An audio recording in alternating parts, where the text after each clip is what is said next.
नमो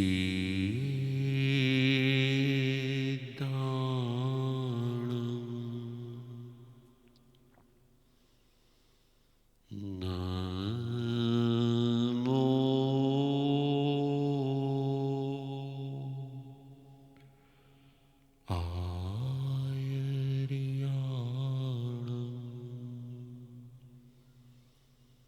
नमो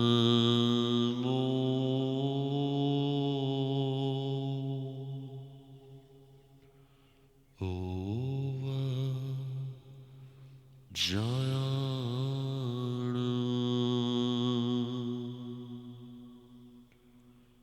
नमो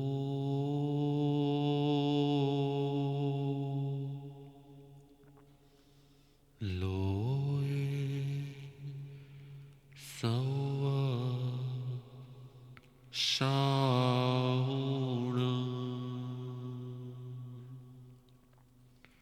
येसो पञ्चनमोकारो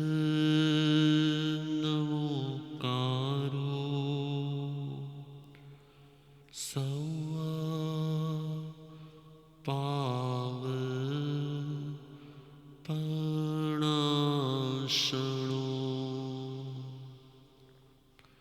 मङ्गलाणं च सौवेशिं परमं हवै મંગલમ। ધ્યાન પ્રિયો, જ્ઞાન દુઃખનું નિવારણ છે। ज्ञान दुख का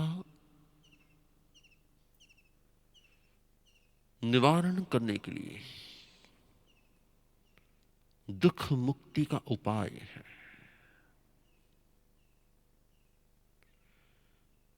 मानो कि आज से 100 साल पहले इसी प्रकार से वायरस फैला हुआ होता और आज की तरह इतनी रिसर्च नहीं हुई होती, तो हमने देखा है कि आज के पहले जब जब भी महामारी आई है ना इस वर्ल्ड में, तब लाखों नहीं करोड़ों करोड़ों लोग, लेकिन आज थोड़ा सा ज्ञान आ गया, समझ आ गई कि इन्फेक्शन लग सकता है, डिस्टेंस रखने से फर्क पड़ता है। जैसे ही ज्ञान आया ना तो तुरंत हम अपने आप को सुरक्षित कर पाए। भगवान महावीर ने 10वें कालिक सूत्र में कहा है कि ज्ञान दुख मुक्ति का उपाय है। ज्ञान दुख मुक्ति का उपाय है। और इसलिए हम आज जो ज्ञान के क्लास चालू कर रहे हैं, हो सकता है कि आपने पहले भी इसी सब्जेक्ट के बारे में जाना हो, लेकिन एक बात याद रखना, एक होती है इंफॉर्मेशन, एक होता है नॉलेज और एक होता है विजन। इंफॉर्मेशन जो हमारे द्वारा आपको दिया जा रहा है, इस ज्ञान को इंफॉर्मेशन कहा जाता है। स्कूलों में, कॉलेजों में, बाहर में, सब जगह से जो हमें मिलता है ना, वो सब कुछ इंफॉर्मेशन होती है। उसके ऊपर हमारा खुद का चिंतन चले और फिर जो हमारी समझ बने, उस समझ को नॉलेज कहा जाता है। लेकिन एक जिसमें ना इंफॉर्मेशन हो न नॉलेज हो, इस तीसरी बात को कहा जाता है विजन, जो हमारे अंदर से बाहर आता है, जो बाहर से अंदर जाकर बाहर नहीं आता, जो हमारे अंदर से बाहर आता है। जिस प्रकार से आज साइंटिस्ट जिस प्रकार की अलग अलग शोध करते हैं, उसे नॉलेज कहा जाता है। क्योंकि उससे बाहर से भी कुछ अंदर आता है और फिर अंदर से इसके ऊपर रिसर्च होता है और फिर बाहर आता है। लेकिन जो तीर्थंकर परमात्मा होते हैं वो स्वयं ध्यान में, मेडिटेशन में, साधना में जब डूब जाते तब एक अलग प्रकार का अंदर से ज्ञान प्रकट होता है जिसको कहा जाता है विजन। मानो कि हम आज जो सीख रहे हैं वो शुरुआत में इंफॉर्मेशन होगी, उसी के ऊपर यदि आपका चिंतन हो गया तो आपके लिए वो नॉलेज बन जाएगा। और यदि इन दोनों से परे आप अपने आप में ही अंदर चले गए और जो प्रकट होता है उसे कहा जाता है विजन। आपने देखा होगा बहुत सारे लोग किसी परिस्थिति में क्या करना वो कभी पहले देखा नहीं था, सीखा नहीं था, समझा नहीं था, लेकिन फिर भी वो एक राइट डिसीजन पर आ जाते और राइट डिसीजन लेकर राइट करेक्ट वर्क कर पाते हैं। तो वो क्यों कर पाते? क्योंकि उसके अंदर का विजन ओपन हो गया होता है। मैं आपको यह कहना चाहता हूं कि शायद जैनिज्म के बहुत सारे सब्जेक्ट के बारे में आपके पास इंफॉर्मेशन होगी, हमें उसके सेकंड लेवल पर जाना है, उसको नॉलेज बनाना है और उससे भी आगे जाकर भगवान के इस ज्ञान को समझकर मैं भी भगवान हो सकता हूं, तो मेरा विजन भी ओपन हो सकता है। इस प्रकार से अपनी क्षमताओं को, क्योंकि भगवान महावीर ने हमें एक बहुत ही श्रेष्ठ बात बताई है। किसी ने पूछा कि जैन धर्मों की श्रेष्ठता किस पॉइंट पर सबसे बेस्ट गिनी जाती है? तब भगवान ने कहा कि मैं और तू, आप और मैं, सब इक्वल है। न मेरी कोई सिद्ध होने की, भगवान होने की मोनोपोली है और न ही तेरे में कोई ऐसा वीक पॉइंट जिसे तू नहीं बन सकता। बाकी के सभी दर्शन को आप देखोगे ना तो कहीं ना कहीं भगवान और भक्त का लास्ट में भी भेद रह जाता है। कहीं ना कहीं लास्ट में मानो कि धाम में पहुंच गए, धाम में भी भगवान है और हम उसके दास के रूप में हैं। इसी प्रकार की परंपरा अन्य दर्शनों में व्यक्त होती है, लेकिन जैन दर्शन का सबसे बड़ा प्लस पॉइंट है कि लास्ट में इक्वल।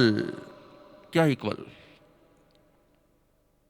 हेलो, लास्ट में इक्वल।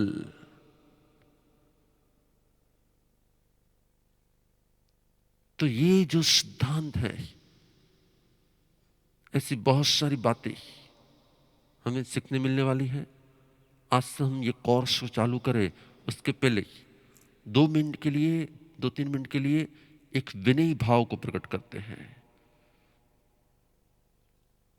ओ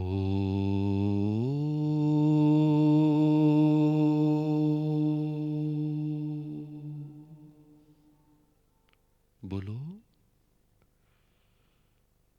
ओ।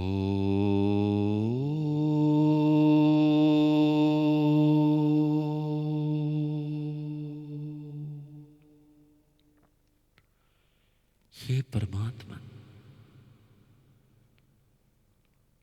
आपके श्री चरण में तिखो तो 3 बार आयाहीनम पयाहीनम प्रदक्षिणा करते हुए वंदामि, मैं आपको वंदन करता हूं। नमन सामि, मैं आपको नमस्कार करता हूं। सत्कारेमि, मैं मेरे हृदय के भावों से आपका सत्कार करता हूं।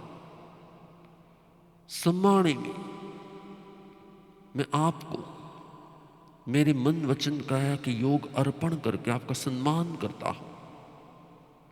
कल्याण, मुझे पूर्ण विश्वास है कि आप मेरे लिए कल्याण रूप हैं। मंगलम, मुझे पूर्ण विश्वास है कि आपका ज्ञान, आपका सानिध्य मेरे अंदर के अहंकार को मुक्त करा के मुझे सत्य की प्राप्ति कराएगा। इसलिए आप मेरे लिए मंगल रूप है। कल्याण, मंगलम, देवयम, आप मेरे लिए दिव्य स्वरूप है। चेयम, आप मेरे लिए ज्ञान स्वरूप हैं। आपके प्रति अत्यंत अहोभाव से आपकी शरणागत स्वीकार करते हुए मैं आपकी उपासना करता हूं, परिउपासना करता हूं। आज की ज्ञान आराधना मेरी आत्मा के लिए सम्यक रूप से परिणत हो। मैं जो भी सुनूं वह मेरे लिए सिर्फ इंफॉर्मेशन न बने, वो मेरे लिए नॉलेज बने, और उससे भी आगे वो मेरे लिए मेरे विजन को प्रकट करने का उपाय हो जाए। हे प्रभु, हमारी ज्ञान आराधना सम्यक हो, सम्यक हो, सम्यक हो। ध्यान प्रियो, विनय पूर्वक ग्रहण किया हुआ ज्ञान हमारी आत्मा में रहे हुए ज्ञानावरणीय कर्मों को क्षय करा के जो भी ज्ञान हमें प्राप्त होता है वही ज्ञान अंदर से प्रकट हो जाता है। विनय प्राप्त किए हुए ज्ञान को प्रकट कराने का उपाय होता है। ऐसा नहीं है कि हमने आत्मा के सब्जेक्ट में पहले नहीं जाना, पहले भी बहुत बार हमने जाना तो है,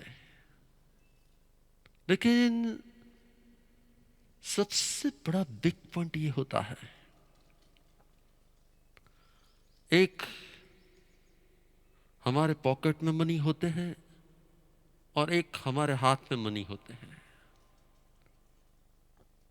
बहुत प्यास लगी है, लेकिन कई लोगों के हाथ में पॉकेट के मनी आते ही नहीं है। जरूरत पड़े और यदि उस मनी का उपयोग ना हो तो उसके पास चाहे कितने ही मनी हो, उसकी ज्यादा कोई वैल्यू नहीं है। शायद इंफॉर्मेशन आपके पास बहुत सारी हो अपने आत्मा के सब्जेक्ट में, लेकिन समय समय पर यदि हम भेद ज्ञान का अनुभव न करते हो तो इंफॉर्मेशन नॉलेज नहीं बन पाती, और इंफॉर्मेशन से लास्ट में अपना विजन भी ओपन नहीं हो सकता। मेरा यह मानना है कि आप समझते क्या हो, बहुत कुछ समझते हो। आज टीवी में, दूसरी जगह पर, गूगल में बहुत सारी इंफॉर्मेशन मिलती है।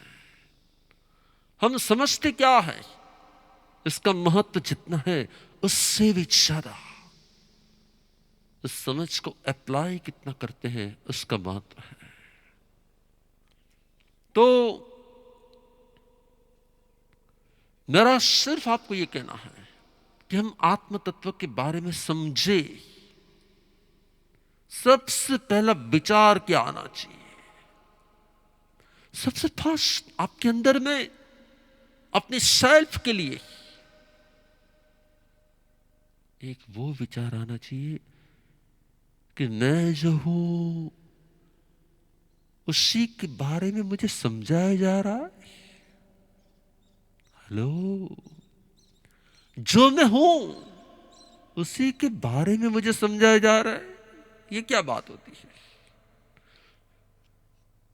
अरे मैं क्या कहना चाहता हूं, जो आप हैं उसी के बारे में आपको समझाया जा रहा है। इसका मीनिंग क्या है कि आपको अपना खुद का ही नॉलेज नहीं है। मैं बहुत साल पहले एक स्टोरी कहता था कि एक सेठ के बच्चे को वो थोड़ा सा वन स्क्रू लूज था, और जब वो बड़ा हो गया तो उसकी मां ने सेठ को बोला कि सेठ इसकी शादी कर दो, अभी इसको स्थिर कर दो थोड़ा। सेठ ने कहा लेकिन ये, अरे वो शादी करने से उसके स्क्रू बराबर टाइट हो जाएंगे। होते बहुत सारे लोग जिसकी शादी हो जाती तो टाइट हो जाते, और कई ऐसे भी होते जिसकी हो जाती तो। यस, मैं कुछ अलग कहना चाहता हूं। सेठ ने देख लिया कि ठीक है शादी करनी है इसकी, दूसरे गांव गए, वहाँ पे सब सेटिंग कर दिया। सेठ लोग सेटिंग करने में मास्टर होते हैं। उसे सेटिंग कर दिया और आकर सेठानी को बोल दिया कि हाँ शादी का दिन निश्चित हो गया है, सामने वाले के घर से एक बराबर सब कुछ सेट हो गया है, इस दिन को शादी है। गांव में बातें फैल गई कि हाँ सेठ के बच्चे की शादी है। और फिर क्या हुआ, जो उस बच्चे के फ्रेंड थे उन सब ने पूछा, क्या पूछा कि तेरी शादी है क्या? तो यहाँ मेरे घर पे मेरी बात चल रही है कि मेरी को शादी है। ऐसा, अरे तेरी शादी है तो तू मुझे ले जाएगा कि नहीं ले जाएगा? दो चार फ्रेंड ने बोल भी दिया, पूछ भी दिया। अब पूछा तो जवाब तो देना ही पड़ेगा। उस सेठ के बच्चे ने कहा कि मुझे ले जाने वाले हैं कि नहीं वो मुझे नहीं मालूम है, मुझे ले जाएंगे कि नहीं वो मुझे नहीं मालूम है। अब उसको खुद को ही नहीं मालूम है कि मेरी शादी में मैं ही तो सबसे मेन पर्सन हूं। कैसा लगेगा वो आपको? हेलो, कैसा लगेगा वो आपको? सेम जैसे उसको अपने आप का, जैसे उसको अपने आप का क्या, अपने आप का रहस्य नहीं मालूम कि मैं खुद ही जाऊंगा तभी शादी होने वाली, मैं ही तो खुद वरराजा हूं। सेम तो मैं आप सबको देख रहा था ना, तब मुझे वही एक प्रकार की अंदर से हंसी आ रही थी कि वरराजा ने खबर नहीं कि हूं पोते जान में जईस के नहीं। आपको ही नहीं मालूम है कि आप कौन हो। आपको सिखाया जा रहा है, और इसलिए सिखाया जा रहा है कि आपने कल के पूरे दिन में, इतने दिनों में मैं आत्मा हूं ये भूल के मैं XYZ हूं, अलग अलग नाम, अलग अलग अलग प्रकार की पहचान, अलग अलग प्रकार की आइडेंटिटी, मैं स्वयं को भूलकर जो मैं नहीं हूं वो मुझे याद है, और जो मैं हूं वो मैं भूल गया हूं। हर्षद भाई, पूरा दिन कोई कहते हैं कि हर्षद भाई अजमेर, हाँ एकदम याद रहता है, लेकिन यदि कॉल में फोन में भी किसी ने बोल दिया ना, हे आत्मन को नहीं बात करो भाई, कोनो काम तू। प्रतिबंध में भूल से किचन में से बोल दिया ना, हे आत्मा चलो जम्मन बनी गई अभी जाओ, तो क्या होगा? जवान प्रियो, मैं आपको यही कहना चाहता हूं कि खुद ही खुद को भूल जाए और दूसरे अपने आप को याद कराए, इसको अज्ञान कहा जाता है, इसको बालकता कहा जाता है। इसी को भगवान ने संसार का कारण कहा है। और इसलिए आज इस सब्जेक्ट को स्टार्ट करते हुए, इस ज्ञान के सब्जेक्ट को स्टार्ट करते हुए, सबसे पहला सब्जेक्ट यही लेने का हेतु था कि हम जिसे भूल गए हैं उसी को याद करने का समय। और याद किस तरह से करने से? मैं आत्मा ऐसे नहीं।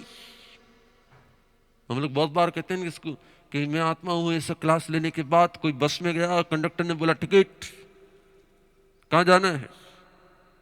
जाना ही कहीं, क्या नाम है? आत्मा। कहां की टिकट? आत्मा की टिकट। कहां उतरना है? आत्मा के स्टेशन पर। तो चलेगा कि नहीं चलेगा? दयानु प्रिय, मैं यही कहना चाहता हूं, हमें इस आत्म सब्जेक्ट को समझना है, इसलिए कि हमें एक वर्ड याद रखना है, भेद ज्ञान। क्या शब्द याद रखना है? भेद ज्ञान। भेद ज्ञान की व्याख्या क्या होती है? जब जब संसार के अनेक प्रकार के व्यवहार में हम जब मिक्स हो जाते हैं, उस समय हमें याद रखना है कि मैं अलग हूं और ये अलग है। जो मेरा शरीर है उसका नेचर अजीब नेचर है। क्योंकि इसीलिए जब आप अपने आप को पिंच करो तो आपको लगता है कि हाँ मैं कुछ सेंसेशन हो रहा है। शरीर का स्वभाव है कि जब उसका स्मशान में ले जाएंगे और जब जलाते होंगे ना, तब उसका कोई पेन नहीं होने वाला है, तब उसको कोई पेन नहीं होने वाला है, क्योंकि तब उसके अंदर से जिसको पेन का अनुभव होता है वो अलग हो गया होगा। तो जो अलग है वो मैं हूं कि जो अभी दिख रहा है। जिसकी मैंने पहचान खड़ी की है, जिसकी मेरी आइडेंटिटी है, वो मैं हूं।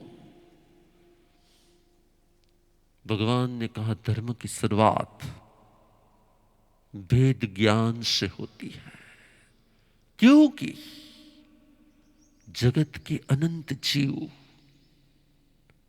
कभी भी स्वयं को समझ नहीं पाते, और इसीलिए स्वयं को नहीं समझने के कारण ही वो जो नहीं है उसी को अपना स्वरूप मानकर उसी प्रकार की लाइफ को जीते हैं।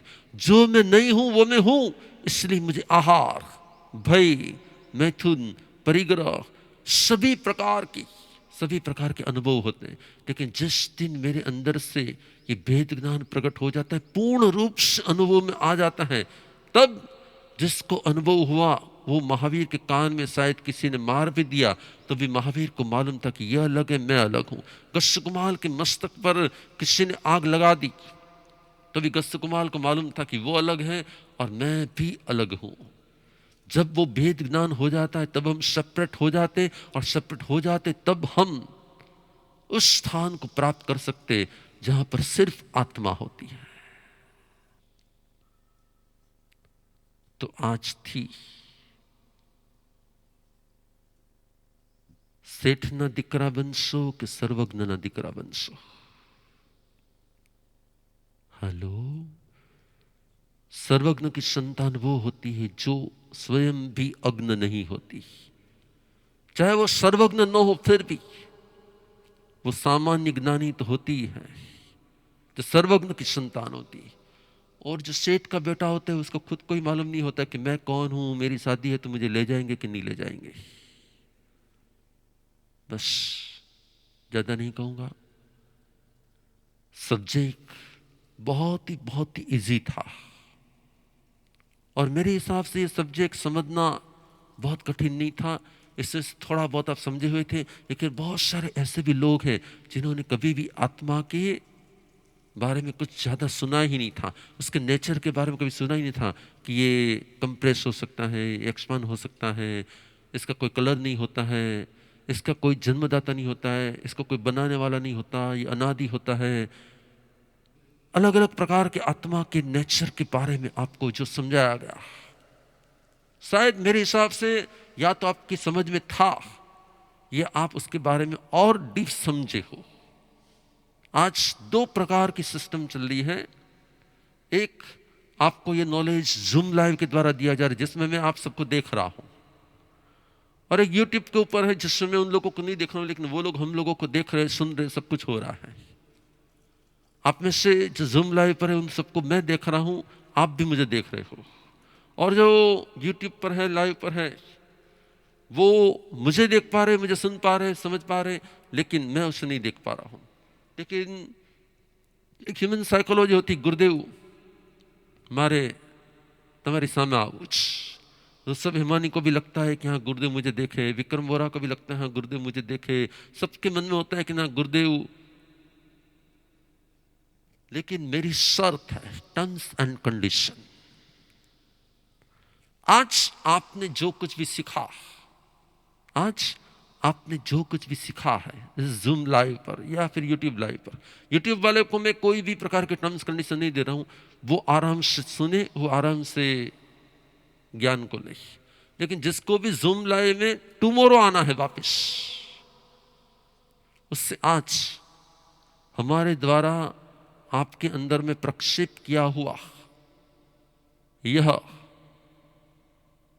ज्ञान, ये समझ, ये इंफॉर्मेशन आपको किसी और एक पर्सन को समझाना है।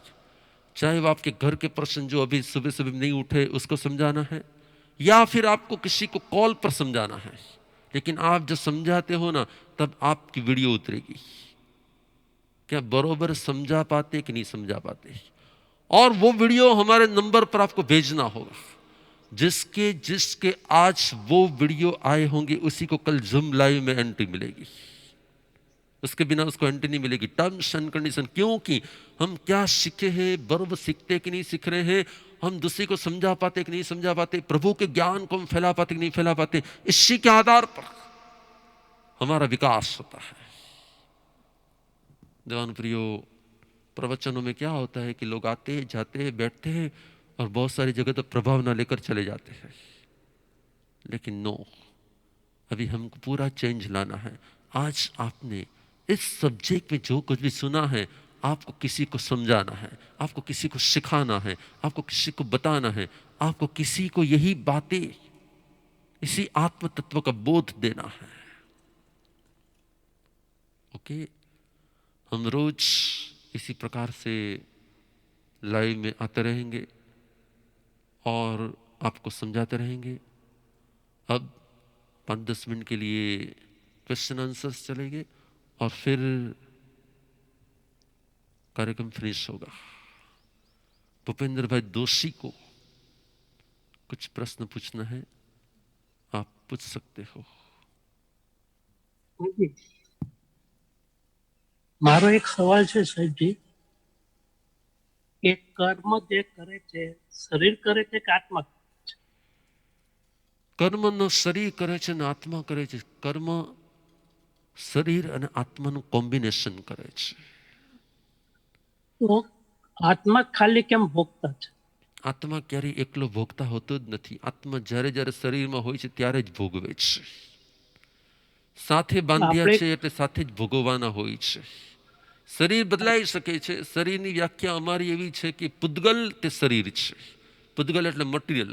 પછી મટીરિયલ કોઈ પણ હોઈ શકે, આ મટીરિયલ હોઈ શકે, બીજું મટીરિયલ હોઈ શકે, પણ મટીરિયલ સાથે કનેક્ટ હોય છે ત્યારે બંધાયેલા કર્મો મટીરિયલ સાથે કનેક્ટ હોય ત્યારે જ ભોગવવાના હોય છે. મટીરિયલ વગર બંધાતા કોઈ કર્મ હોતા નથી, એટલે મટીરિયલ વગર ક્યારેય ભોગવાતા કર્મ હોતા નથી. જ્યાં સુધી શરીરનું મટીરિયલ છે, મેટર છે, ત્યાં સુધી જ કર્મ બંધ છે, ત્યાં સુધી જ કર્મ ભોગવાય છે. મોક્ષમાં ન કર્મ બંધ છે, ન મોક્ષમાં કર્મ ક્ષય છે, ન કર્મ બંધાય છે, ન ભોગવાય છે. અને એટલા જ માટે જ્યાં સુધી શરીર છે ત્યાં સુધી કર્મ બંધ છે. શરીર નથી હોતું તો કર્મ બંધ નથી હોતા. યસ, તો વેરી ગુડ.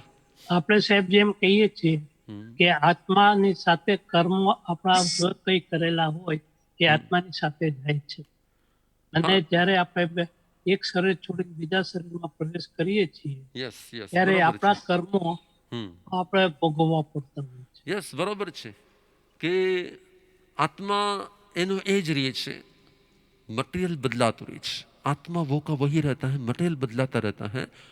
मटेरियल चाहे कोई भी हो, लेकिन जब मटेरियल के साथ हम कनेक्ट होते हैं तभी शरीर होता है, और शरीर होता है तभी हम कर्मों के बंद कर सकते हैं और कर्मों को भोग सकते हैं.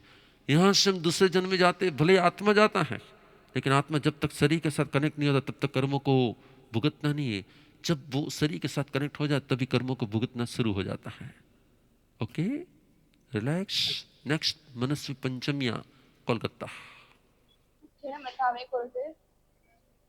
આપણે થોડા દિવસ પહેલા કીધું હતું કે આપણા બોડીના ડેડ સેલ્સ બહાર નીકળે ત્યારે એમાં પંચતંત્ર જીવો ઉત્પન્ન થઈ શકે છે, પણ ડેડ હોય. તો જ્યારે એ સેલ્સ આપણા બોડીની અંદર હોય ત્યારે લિવિંગ સેલ્સ હોય, એમાં પણ આત્મા તો હશે જ. તો આપણે એવી રીતે કઈ રીતે કહી શકીએ કે આપણા બોડીમાં કોઈ એક જ જીવ છે, એક જ આત્મા છે? Very good question. भगवान ने कहा कि मनुष्य का जो शरीर होता है उसमें मेन एक मनुष्य का आत्मा होता है, लेकिन मनुष्य के आत्मा के अलावा उसकी बॉडी में आपने देखा होगा कि बहुत सारे के पेट में वो छोटे छोटे छोटे छोटे वॉर्म्स हो जाते हैं. कई लोगों की कैंसर वगैरह हो जाते हैं, उनकी बॉडी सड़ जाती है और उसमें से बहुत सारे वॉर्म्स बाहर आते हैं.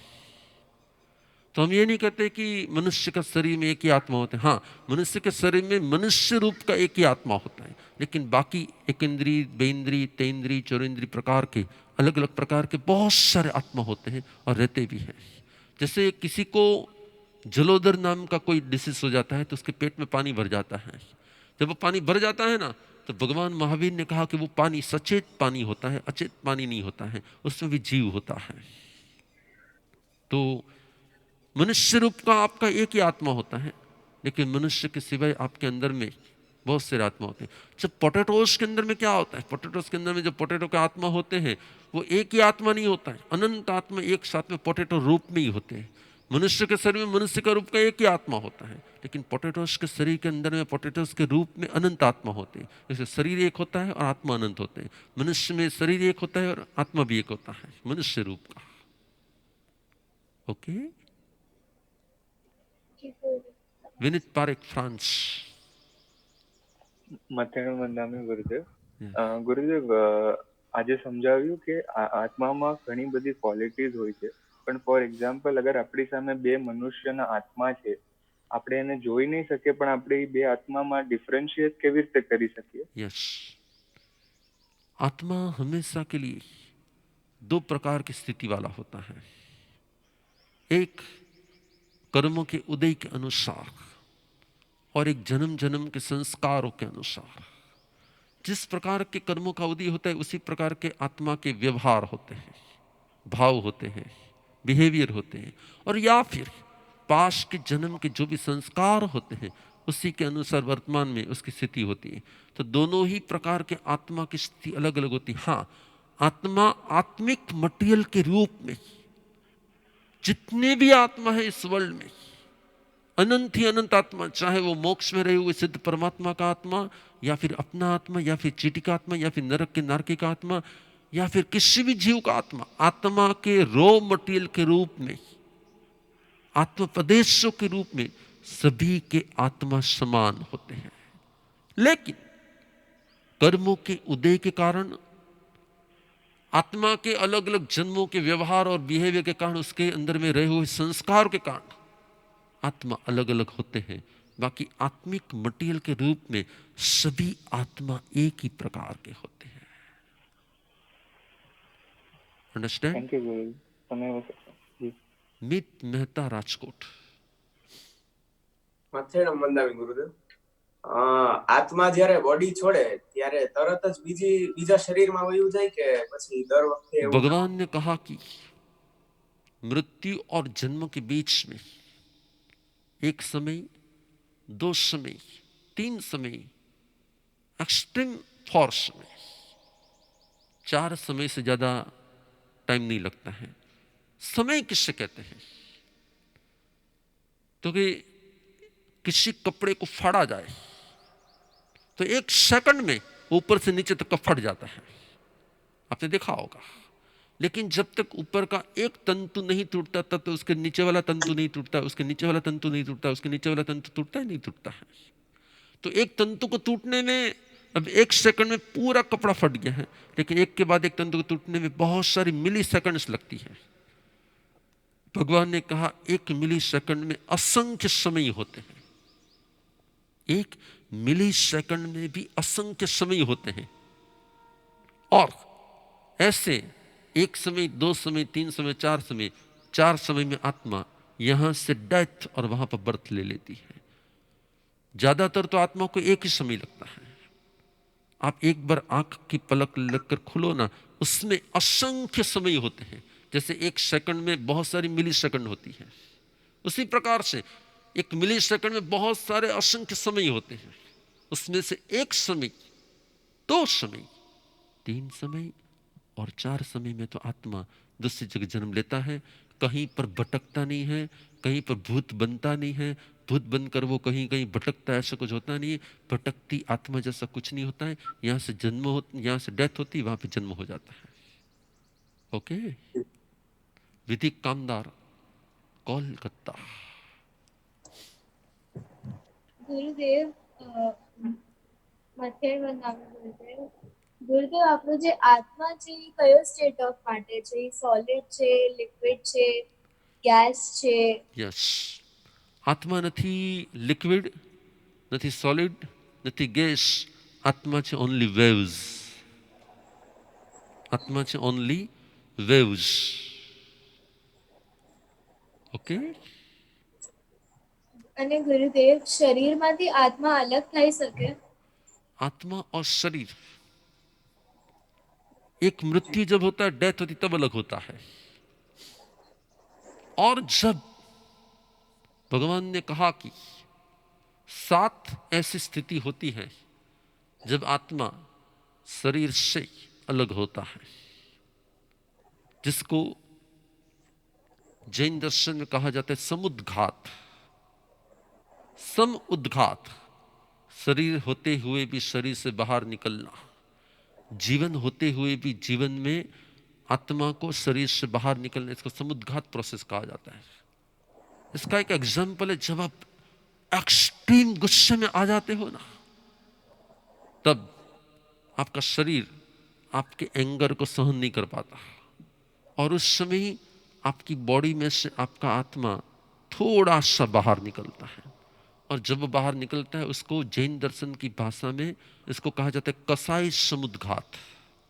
कसाई समुद्घात, क्रोध के कारण होने वाला आत्मा का आत्मा से शरीर से बाहर निकलना। तब आप देखना कि आप है ना एकदम वाइब्रेट हो जाओगे, वेव्स बन जाओगे आप एकदम। जब एक्सट्रीम गुस्से में कोई आता है ना, तब वो एकदम एकदम शांत नहीं रह पाता, वो एकदम वाइब्रेट होने लगता है। उसको महावीर की भाषा में, भगवान महावीर की भाषा में समुद्घात कहा जाता है।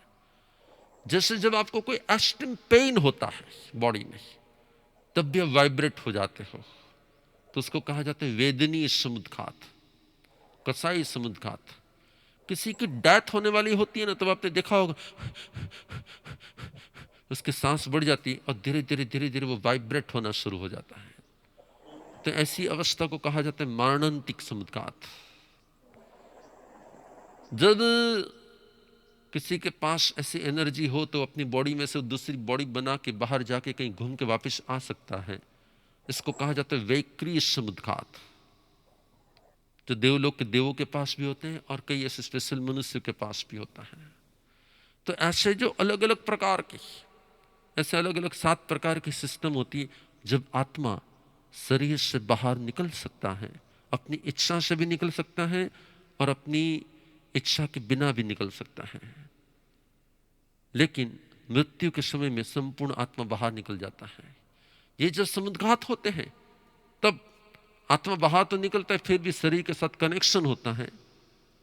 तो आत्मा के सेंटर पॉइंट में एक रुचक प्रदेश करके एक पॉइंट है, बराबर जिसका भी जो बॉडी होता है ना, उसके बराबर सेंटर में एक रुचक प्रदेश करके एक एरिया होता है, एक प्रदेश होता है, एक आत्मा की स्थिति होती है।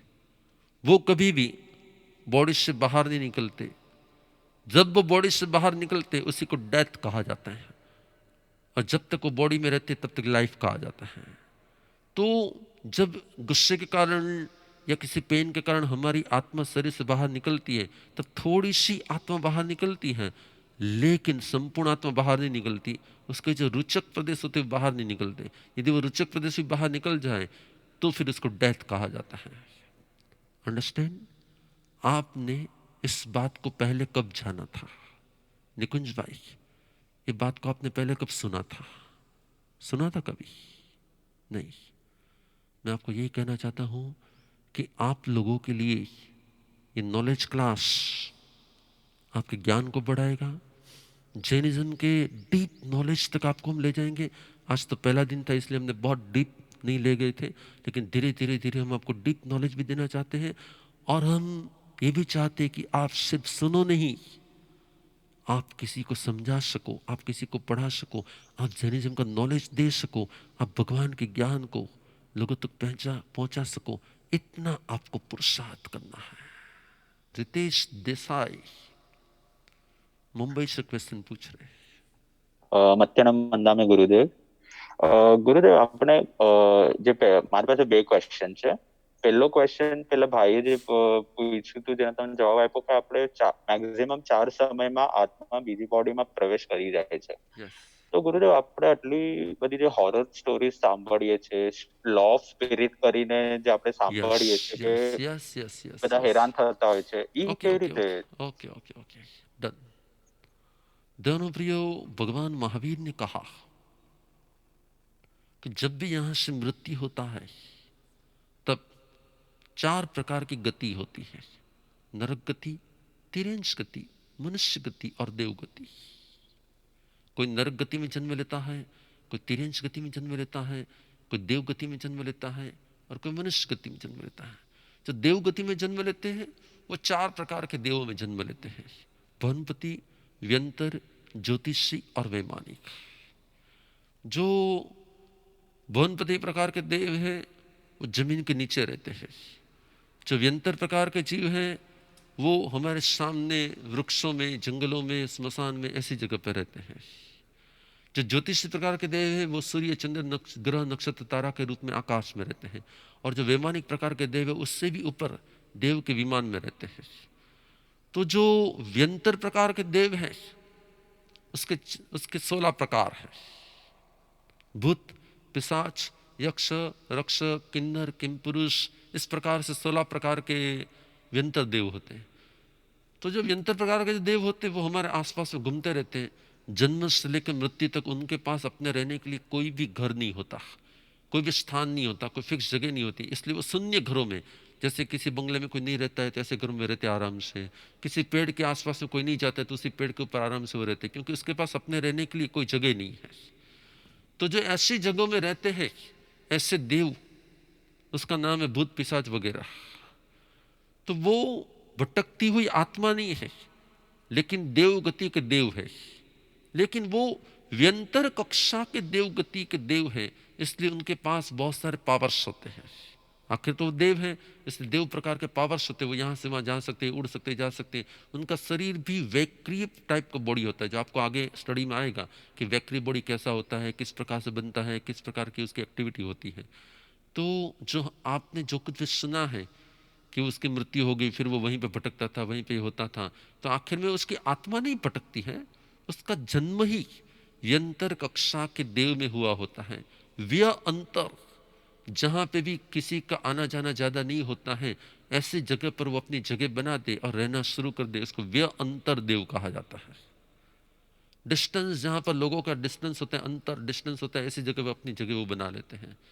तो इस प्रकार के वो देव होने के कारण ऐसा उसका अनुभव वो मनुष्य को कराते रहते कभी कभी, जिससे हमको लगता है कि भूत आया था, भूत है, हमको भूत जैसा लगा। उसकी आत्मा भटकती है।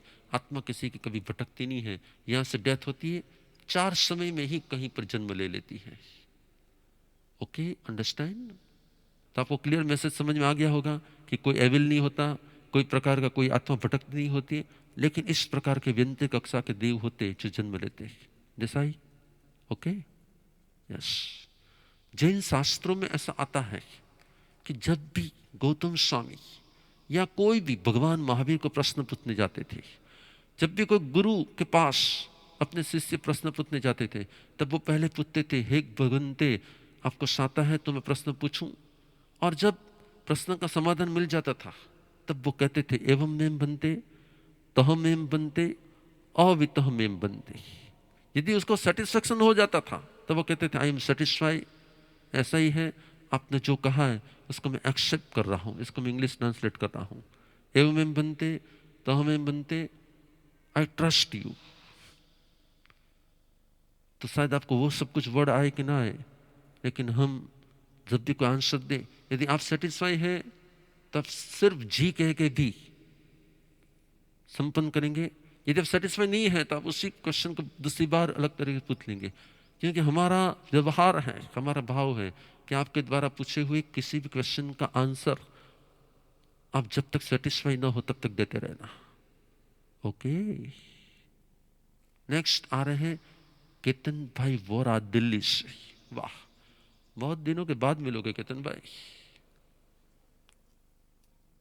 ગુરુદેવ મહાસતીજીએ જેમ જણાવ્યું કે આત્મા અનંત કાળથી છે, યસ, સમયથી છે, યસ। તો આપણને પૂર્વ જન્મનું કેમ યાદ નથી રહેતું? देवनो प्रियो, याद शक्ति वह ज्ञानावरणी कर्म का सब्जेक्ट है। जिसके जिसके ज्ञानावरणी कर्म लो हो जाते हैं, कम हो जाते हैं, उसको सब कुछ याद होता है। और मनुष्य के अंदर में भी पास्ट 900 जन्म की मेमोरी होती है। याद नहीं होता ऐसा नहीं, लेकिन हमने याद करने का प्रयत्न नहीं किया है। जैसे मानो कि आज से 10 साल पहले आपकी जिस दिन मैरिज एनिवर्सरी थी, उस दिन आपको आपकी वाइफ ने क्या खाना खिलाया था?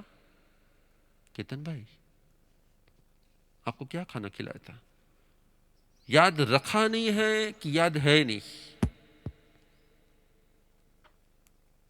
याद रखा नहीं है, लेकिन आप यदि बहुत ही डीप गहराई से सोचोगे कि यस, जिस दिन शादी का पहला दिन था आपने फिर थे उस दिन कौन से कपड़े पहने थे, थोड़ा बहुत तो याद आ गया। लेकिन जब आप दिल्ली के गुजराती स्कूल में पढ़ते थे तो आपका स्कूल ड्रेस क्या था, याद आ गया तुरंत ही। तो जो बातें आपकी डीप मेमोरी में चली जाती है वो आपको तुरंत याद आ जाती है। तो पास्ट की जो भी आपकी डीप मेमोरीज है ना, वो आपको इस जन्म में भी किसी न किसी प्रकार से याद आती है, और जिसको हम कहते हैं एलर्जी। नेगेटिव मेमोरीज जब आती हैं तो उसको एलर्जी कहते हैं कि वो वस्तु जैसी आई तो हमारे अंदर से रिएक्ट करना शुरू कर दिया, क्योंकि हमारे अंदर मेमोरी पड़ी हुई है। आपने देखा होगा कई बार लोग लिफ्ट में जाते हैं ना तो डर जाते हैं, क्योंकि उसको लगता है मैं ऊपर से गिर रहा हूँ। तो वास्तविकता में क्या है कि उसकी पास्ट की मेमोरी में वो कुएं में गिरा हुआ होता है ना, तभी उसको सेम अनुभव होता है। इसलिए वही मेमोरी उसकी रिफ्लेक्ट होती है जब लिफ्ट में वो जाता है तब। मैं जब भी लिफ्ट में मेरे को कभी जाने का अवसर होता है तो मेरे साथ ऐसा होता है, तो मैं सोचता हूँ मेरे को ये फियर की एक पल क्यों आई, तब मैं उसको मालूम कर लेता हूँ यस कि ये मेरा पास्ट का कोई कनेक्शन है। तो मेरा ये कहना है कि जो भी आपके अंदर में डीप मेमोरी है ना, वो याद आ सकती है, लेकिन आपको याद करना पड़ता है। इसको भगवान महावीर ने उपयोग कहा है।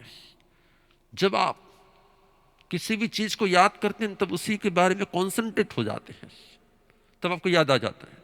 कोई व्यक्ति आता है ना, आपको लगे इसको मैंने कहीं देखा था, इसका नाम, हाँ इसका नाम ये है, तो क्या होता है उसी के बारे में जब आप कॉन्सेंट्रेट हो जाते हैं तब आपके अंदर से वो मेमोरी बाहर आ जाती है, जिसको आगम की भाषा में उपयोग कहा जाता है। यदि आप अपने पास्ट के जन्म में आपका उपयोग लगा दो तो आपकी पास्ट की सब कुछ मेमोरी बाहर आ जाएगी।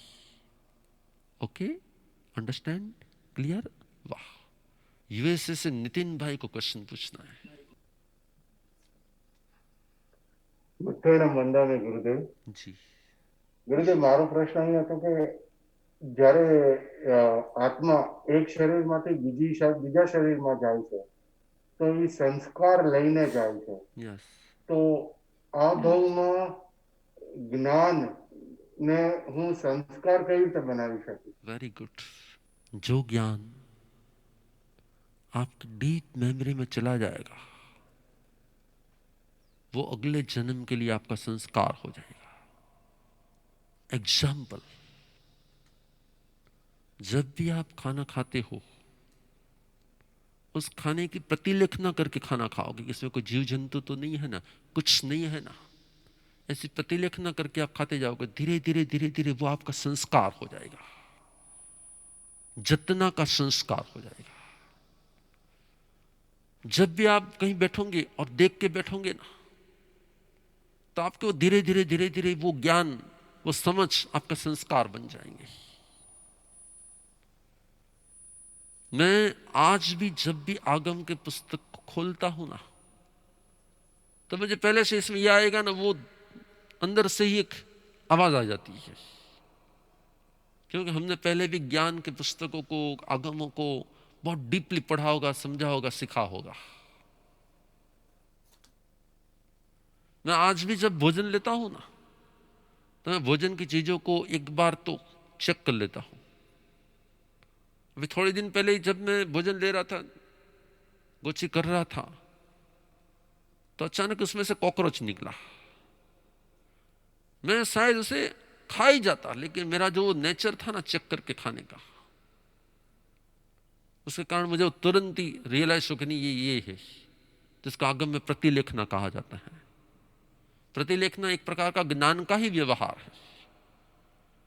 तो जिस चीज को बार बार बार बार बार बार बार बार करोगे तो वो आपके संस्कार बन जाएंगे। संस्कार अगले जन्म में अवश्य में आएंगे, अगले जन्म में अवश्य में वो संस्कार आएंगे। ओके, इस लॉकडाउन को हमने लॉकडाउन न करते हुए, लक को अप करते हुए आपकी आत्मिक हेल्थ को सुधारने के लिए हमने इस सिर्फ नॉलेज क्लास नहीं रखा है, ये हमारी हॉस्पिटल है। एक एक वर्ड हमारी पिल्स है, एक एक भाव आपके अज्ञान को दूर करने के लिए है, आपके संसार की आसक्ति को दूर करने के लिए है, आपके भावों की विशुद्धि के लिए है। जैसे कोरोना वायरस लग जाता है तो व्यक्ति कंटिन्यू डॉक्टर के ऑब्जर्वेशन में रहकर उसकी ट्रीटमेंट कराता है बचने के लिए। इसी प्रकार से एक कर्मों का वायरस लगा हुआ है हमारी आत्मा के ऊपर, और इसलिए तीर्थंकर जैसे एमडी के नीचे हम लोग तैयार होकर, क्योंकि हर जगह पर एमडी डॉक्टर नहीं होते हैं, तो कहीं कहीं पर उससे लो लेवल के डॉक्टर आकर भी ट्रीटमेंट स्टार्टिंग में शुरू कर देते हैं, फिर मेन डॉक्टर आते हैं। तो हमने लोगों ने भी आपके कर्म वायरस की ट्रीटमेंट करना, हम तो सामान्य डॉक्टर है, फिर भी स्टार्ट करना शुरू कर दिया है। हाँ, हमारी ट्रीटमेंट आप ले लो, फिर कहीं पर महावीर क्षेत्र में आपको एमडी सिमंदर स्वामी का दर्शन हो जाए, सानिध्य मिल जाए और आपके कर्म वायरस दूर हो जाए और आपका भी कल्याण हो जाए, आपकी आत्मिक हेल्थ भी सुधर जाए। तो इन दिनों में आप रेग्युलर इस क्लास को लेंगे। ये तो मैंने आवड़તું હવે એટલે પછી મેં કંઈ આજે ન જોયું। आपको जो कुछ भी आता होगा ना, उसमें भी आपको वो सिर्फ आपके लिए इन्फॉर्मेशन होगी, उसको किस प्रकार से नॉलेज और किस प्रकार से विजन बनाया जाए वो भी सिखाया जाएगा। क्षणे क्षणे આજના દિવસે તમને હું આત્મા છું યાદ રહીએ, દેહ અલગ છે તે યાદ રહીએ, મારી ફિઝિકલ પ્રેઝન્સ અને મારી આત્મિક સ્થિતિઓ બે અલગ છે એ રિયલાઇઝ થતું રહે। બંનેનું ભેદ જ્ઞાન તમને તમારા શરીરના મોહથી મુક્ત કરાવે, શરીરની આઈડેન્ટિટીને કારણે થતા ઇમોશન્સથી તમને મુક્ત કરાવે, એને કારણે બંધાતા કર્મોથી તમને મુક્ત કરાવે અને તમારો આત્મા શ્રેષ્ઠ બને, ઉત્તમ બને। એ જ આજના દિવસે મંગલ કામના। वर्तमान की स्थिति में मैं समझ रहा हूं कि पहले 10 दिन के लिए न्यूज़ वगैरह सुनने के लिए आपकी बहुत क्यूरोसिटी होती थी। अब आप धीरे धीरे धीरे धीरे समझ गए कि वही आ रहा है, वही सब बातें आ रही है, इसलिए धीरे धीरे धीरे धीरे आपका न्यूज़ देखना बंद हो रहा है। लेकिन मैं थोड़ी देर के बाद आपको एक रिकॉर्डिंग भिजवा रहा हूं। आपको इन दिनों में अपने मन को कैसे पावरफुल बनाया जाए ना, अपने मन को किस प्रकार से स्ट्रॉन्ग बनाया जाए ना, उसकी मैं एक सीक्रेट टिप्स देने वाला हूं। मैंने कल उसका रिकॉर्डिंग करवाया था, लेकिन उसका वॉइस वॉल्यूम थोड़ा कम हुआ था, इसलिए अभी वापस इसका मैं रिकॉर्डिंग देने वाला हूं। इन दिनों में आपको क्या करना चाहिए जिससे आपका मन स्ट्रॉन्ग हो जाए, वीक मन भी स्ट्रॉन्ग हो जाए, इसके मैं टिप्स देने वाला हूं। थोड़ी देर में आपके पास वो क्लिप्स भी आ जाएंगी, आप उसको हजारों लोगों तक फैला देना, जिससे हर एक व्यक्ति अपने मन को स्ट्रॉन्ग बना पाए। सर्वનું શુભ થાય, સર્વનું મંગલ થાય, સર્વનું કલ્યાણ થાય, બધાનું આરોગ્ય સારું રહે, બધાની આસપાસમાં સુખ પરમાણુ રહે, તમારી આસપાસના પશુ પંખી જીવ જંતુ એ દરેકને આ લોકડાઉનના પીરિયડમાં ભોજન મળે, પાણી મળે, એને પર તકલીફ ન થાય એની તમે કેર કરતા રહેશો। આસપાસના તમારા સગાવાલા જાણીતા એ બધા જ લોકોને તમે ક્યાંક ને ક્યાંક પોઝિટિવ ભાવ પહોંચાડતા રહેશો। અને આ દિવસો બધા માટે પોતાના ગુડ લકને અપ કરવાના દિવસો બને, પોતાની આત્મિક હેલ્થને સુધારવાના દિવસો બને, પોતાના પરિવારની સાથે રહેવાનો સારામાં સારો તમને સમય મળ્યો છે, પરિવારને સમજવાની ક્ષણ મળે અને તમારા સૌના ભાવો શુભ થાય। એ જ મંગલ।